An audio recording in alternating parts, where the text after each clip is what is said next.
এর কথা ছিল আপনি তার সাথে বেশি টান দিচ্ছেন, যেটা আমরা যে মালচিং কাটছেন যে এটাই বোঝা যাচ্ছে। যদি আপনি যতটুকু টান দেন ততটুকু টান দিতেন তাহলে এই যে আমাদের এই যে লম্বাটা এটা হতো না, ঠিক আছে।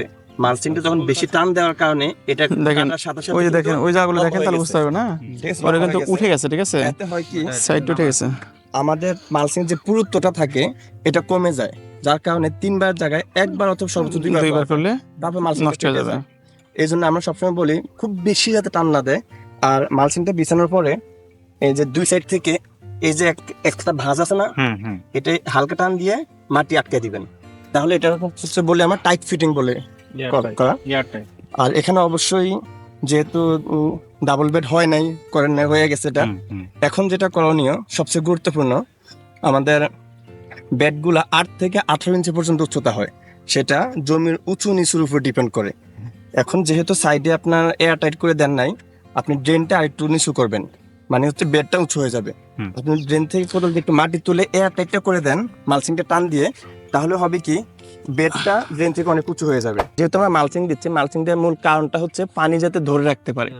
যখন আপনি পানিটা বেশি দিবেন অথবা এই গোড়া পর্যন্ত, অনেকে মনে করে গোড়া পর্যন্ত ভিজিয়ে দেওয়া মনে হয় ভালো, কিন্তু গোড়া পর্যন্ত ভিজিয়ে দিলে যে সমস্যাটা হয়, মালচিং এমনিতে পানি ধরে রাখে, তখন এই জায়গাটা স্যাঁতসেঁতে বা ভিজায় বেশি হওয়ার কারণে গোড়া পচা লাগে, গোড়া পচা লাগে, গাছগুলো ঢলে পড়ে যায়। তখন আসলে অনেকে বুঝতে পারেনি যে আসলে কেন গাছটা ঢলে পড়ে মারা গেল। এই সেজন্য আপনার ড্রেনটা যদি উচ্চতাটা, ড্রেন থেকে বেডের উচ্চতাটা যদি একটু বেশি থাকে, আপনার পানি একটু নিচে দিলে ড্রেনটা স্যাঁতসেঁতে রাখলেন, কিন্তু বেডের উপর জায়গাটা স্যাঁতসেঁতে রাখলেন না, মরিচ গাছের শিকড় গিয়ে সুন্দরভাবে পানিটা গ্রহণ করে নিল এই জিনিসটা। আর গাছ মাসাল্লাহ ভালো আছে, তবে পরবর্তীতে করার সময় এই সিজনগুলো একটু খেয়াল রাখবেন যে ডাবল বেড দিবেন। এই যে মালচিং যে ফাঁকা রাখছেন না, শুধু এখানে নয়, এই যে এখানে দেখেন মালচিং এর উপকারিতা কি বলেন তো? মালচিং দেওয়ার কারণে কি কি ধরনের আপনার উপকার থাকে গাছের জন্য জানা আছে? আর্দ্রতা ধরে রাখে, আর আর্দ্রতা ধরে রাখার মূল মানে কাজটা তখনই করা যায় যখন এটা চারি সাইড ব্লক থাকে। ধরেন আপনি পলিথিনের মধ্যে পানি ঢুকালেন, ঠিক আছে, পানি কিন্তু বের হয়ে যেতে হবে না, কারণ মুখটা যদি বন্ধ রাখেন, যতই রোদ হোক যত যাই হোক, দেখবেন যে পলিথিনে এই ঘামের মতো লেগে থাকবে। অথবা যে পাতিলে দেখেন না, যে রান্না যখন করি আমরা তখন যে ঢাকনাতে দেখেন পানি লেগে থাকে, তো বাষ্প হতে পারে না বলে ওই পানিগুলো কিন্তু ঢাকনা লেগে থাকে।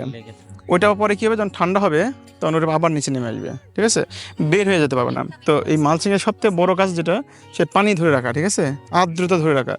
যখন আপনি এইরকম খেলাধুলা করে বাতাস, তখন ওই পানিগুলো কিন্তু ওই খেলতে খেলতে চলে যাবে চারিদিক দিয়ে, ঠিক আছে। তাহলে আপনার এই মালচিংয়ের যে মূল কাজ, ওই কাজটা কিন্তু আর হচ্ছে না। তাহলে আপনি টাকা খরচ করলেন, সব করলেন, মালচিংও করলেন, আপনার ফসল ভালো হলো না সামহাও, ঠিক আছে। তখন কি দোষ হবে? মালচিংয়ের, তাই না? কিন্তু পদ্ধতিটা ভুল হয়েছে আমাদের, ঠিক আছে। আরেকটা জিনিস আপনাকে আমি ট্রিক্স বলে যাই, এটা আমার ভাই বলে, সামিউল ভাই বলে, কি জিনিস জানেন?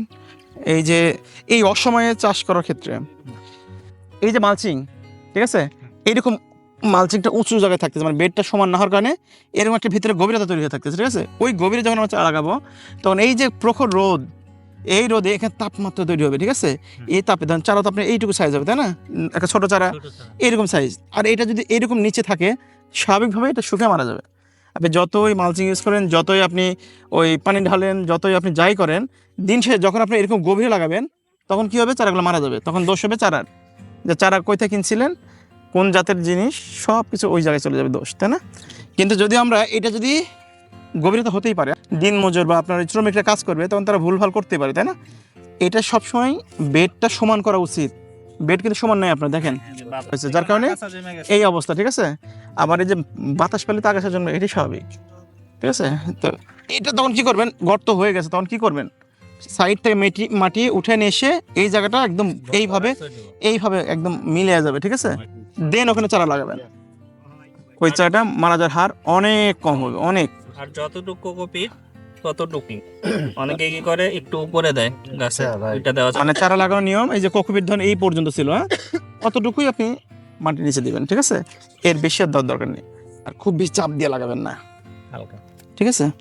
এই জিনিসগুলো যে সমস্যার জন্য হয়, সাধারণত শোষক পোকা, যে আপনি বলছিলেন যে সাধারণত শোষক পোকা হচ্ছে এটাকে যখন আক্রমণ করে রসগুলো শুষে খেয়ে ফেলে, তখন আমাদের হচ্ছে গাছের পাতাগুলো কুকড়ি ধরে, গাছের মাথাগুলো একসাথে ঝিমিয়ে যায়। এটা শুধু হচ্ছে মরিচে না, টমেটো বা আরও অন্যান্য ফসলে হয়, তবে মরিচে সবচেয়ে বেশি হয়।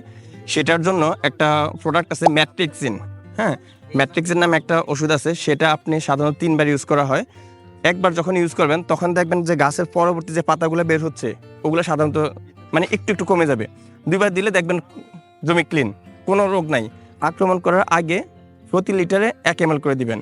আর যখন আক্রমণ করবে বা গাছের বয়স একটু বেশি হবে, প্রতি লিটারে 1 লিটার পানিতে 1 ml করে দিবেন গাছে। হ্যাঁ, 16 লিটারে 16 ml। যখন গাছের বয়স কম থাকবে, আক্রমণ এখনো শুরু হয় না বা মাত্র হচ্ছে 1-2টা গাছে, তখন। আর যখন গাছের বয়স বেশি থাকবে বা আক্রমণটা বেশি হবে, তখন প্রতি লিটারে আপনার 1.5 ml করে দিবেন। ঠিক আছে, 16 লিটারে আপনার হচ্ছে প্রায় 24 ml আসতেছে, ওইটা দিয়ে দেবেন। আমাদের হচ্ছে 50 ml আর 100 ml এর 2টা আছে, ওটা দিলে আপনি 3বার স্প্রে করার পর দেখবেন জমি একদম চেঞ্জ, বুঝবেনই না।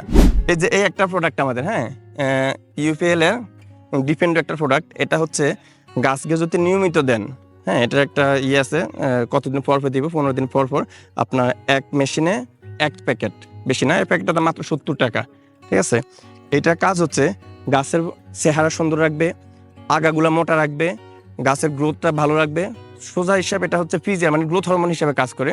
আপনার এটা যে ফুল ফল সেট আপ, আমাদের সবচেয়ে বেশি প্রবলেম হয় 2টা জিনিস, একটা হচ্ছে ফল সেট আপে আর একটা হচ্ছে কুকরি সমস্যা। তো ফল সেট আপের ক্ষেত্রে এই জিনিসটা যদি দেন, আমাদের অনেকের শশার জমি আছে, এখন দিনের দৈর্ঘ্য বেশি হওয়ার কারণে শশার ফুল ফল সেট আপ হয় কম। এর জন্য যখন ফুল ফল সেট আপ হবে, তখন এটার ফল সেট আপের সম্ভাবনা 99% বাড়িয়ে দেয়।